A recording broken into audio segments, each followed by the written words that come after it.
But what does it mean to be normal? Does it mean having a stable career? Does it mean getting married? Does it mean having children? Or does it simply mean fitting in? Sayaka Murata explores these questions in a 2016 novel, Convenience Store Woman. Before diving into the story itself, let's take a look at the author behind it, Sayaka Murata, whose own life experiences shaped the world of Convenience Store Woman. Sayaka Murata is one of Japan's most intriguing contemporary authors. Her works challenge societal expectations and explore what it means to be normal. In 2016, she won the prestigious Akutagawa Prize, cementing her status as a literary powerhouse. Murata's love for writing began early. She often read science fiction and mystery books borrowed from her brother and mother. She even attempted to write her own stories by hand when she was in fourth grade, which led to her mother to buy her a word processor. This early passion set the foundation for her career as an author.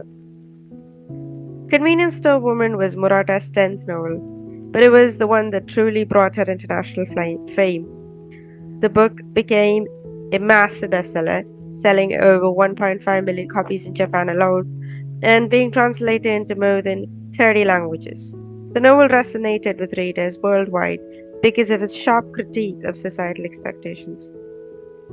One of the most interesting things at Murata is that she worked at a convenience store for 18 years, even after becoming a successful author. She said that this job helped her observe society up close and inspired her to write a novel from the perspective of someone who defies conventional thinking.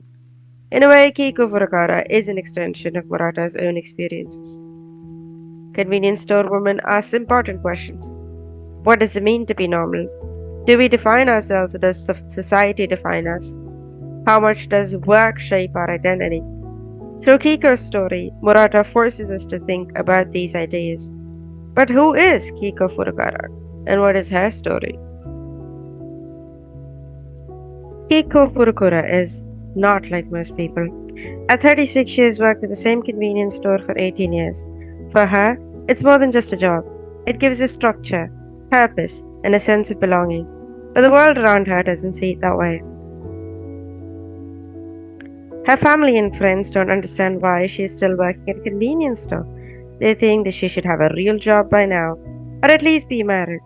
In their eyes, something is always wrong with her.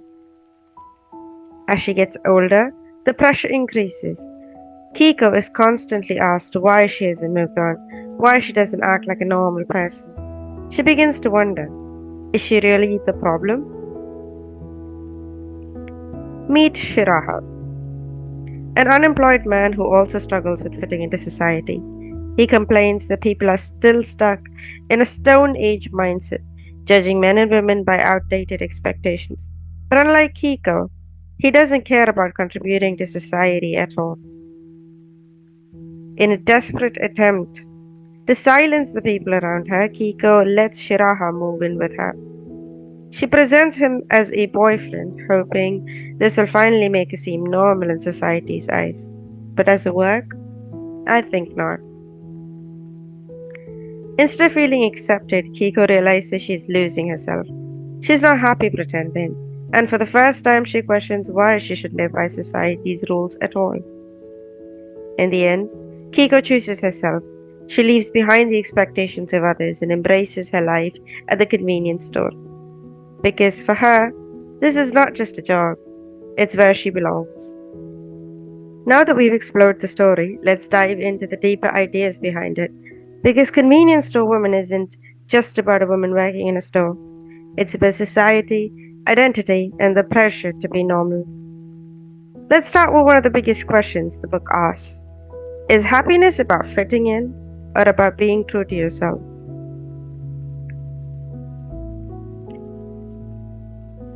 Individualism versus conformity. Who decides what's normal? We all grow up with certain expectations about what's acceptable and what's normal. But who decides these rules? And what happens when someone doesn't fit in? Most people in life follow a script. It's usually you have to get into a relationship, have a job of a certain salary bracket, have a certain kind of house, have a certain kind of car. And people who deviate from this prescribed way of life are usually deemed like as an outsider. They're treated unusual or sometimes even wrong. Kiko is perfectly happy with the job, but to everyone else, she's a failure. They think she should move on, do more with her life, even if she doesn't want to. The novel highlights how society pressures people into roles they might not want to, just to be accepted.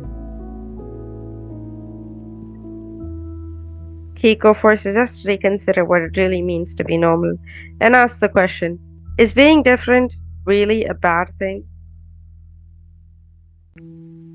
Society's expectations, the role of women. For Kiko, it's not just about having a career, it's also about what society expects from her as a woman. In Japan and in many cultures, a woman in her mid-30s is expected to be married, maybe even raising kids. But Kiko has no interest in that life. Kiko doesn't chase romance, she doesn't seek a better career. Her happiness doesn't depend on what others think she should do as a woman, and that makes people uncomfortable. People assume that because Kiko isn't following the norm, she must be unhappy. They go on to say stuff like, you're still in a dead-end job at your age, and nobody's going to marry an old maid like you now. This is Shiraha's statement regarding Kiko's life. Kiko also comments on this, saying, I knew it was considered weird for someone of my age to not have either a job or be married because my sister had explained it to me. However, she herself does not see a problem with the kind of life that she's living. That day, I actually became a normal cog in society. Murata forces us to question whether these gendered expectations are fair or even necessary. The hustle lie, is more always better? Modern culture glorifies ambition, always pushing for more, doing better, upgrading your life. But what if you don't want to? Books, podcasts, and social media tell us that staying in one place means failure. The real success means chasing promotions, productivity hacks, and personal growth. In Convenience Store Woman, Murata challenges this belief. Kiko is happy in her small world, but society doesn't accept that. Kiko sees her job as a calling. She takes pride in her small routines, the order of it all. To her, it makes perfect sense. So why isn't that enough for the world? The obsession with self-improvement isn't always healthy.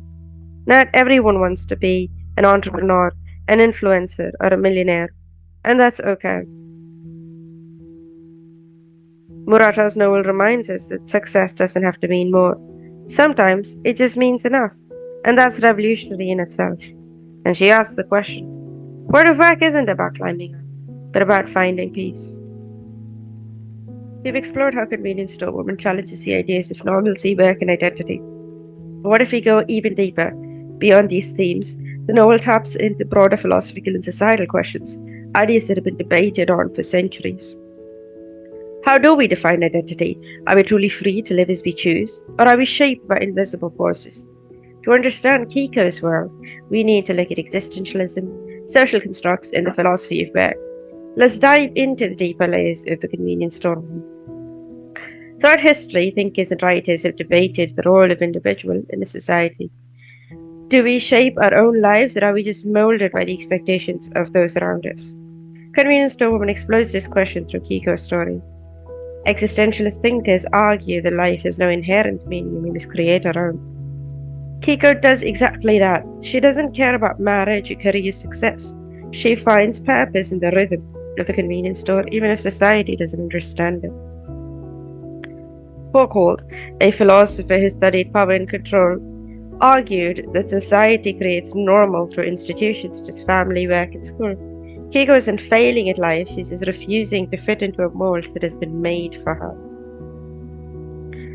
Murata's novel echoes themes from works like Ayn Rand's The Fountainhead, which celebrates individualism, and George Orwell's 1984, which warns about the dangers of conformity.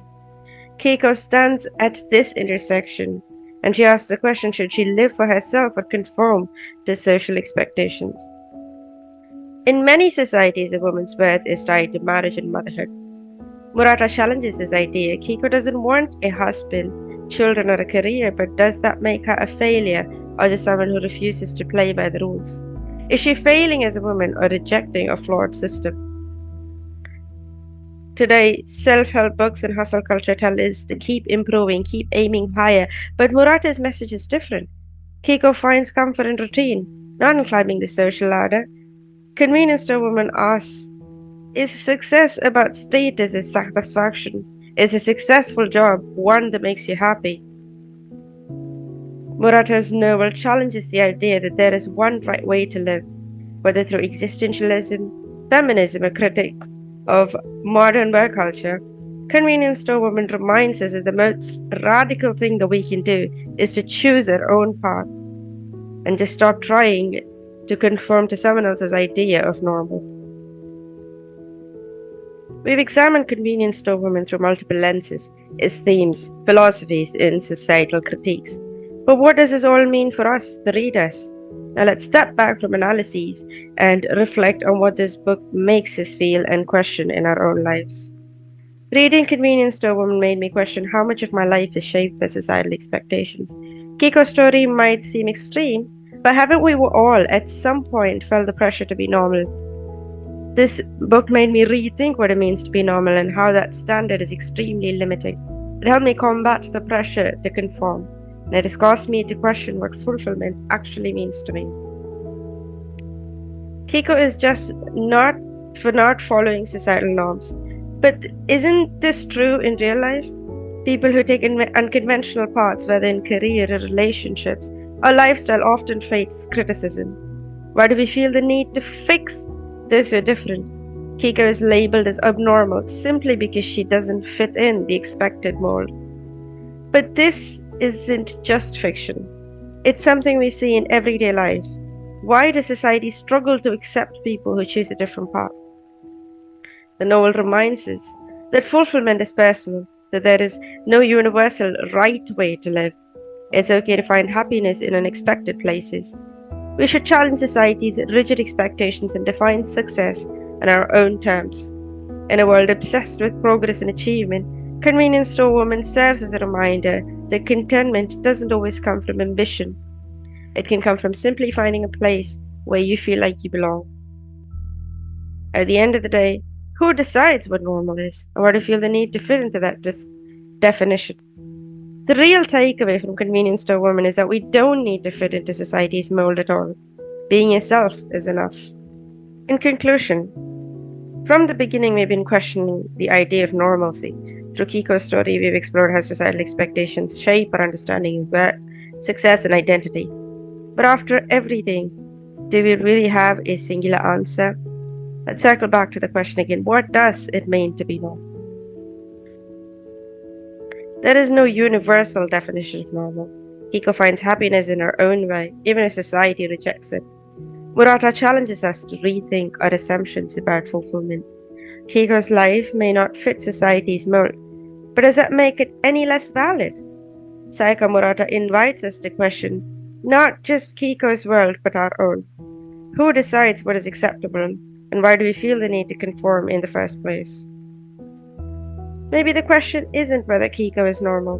Maybe the real question is, why does being normal matter so much? Instead of chasing an ideal that may not even exist, perhaps the best thing we can do is to find happiness on our own terms. The real question is, why does being normal matter so much? Thank you.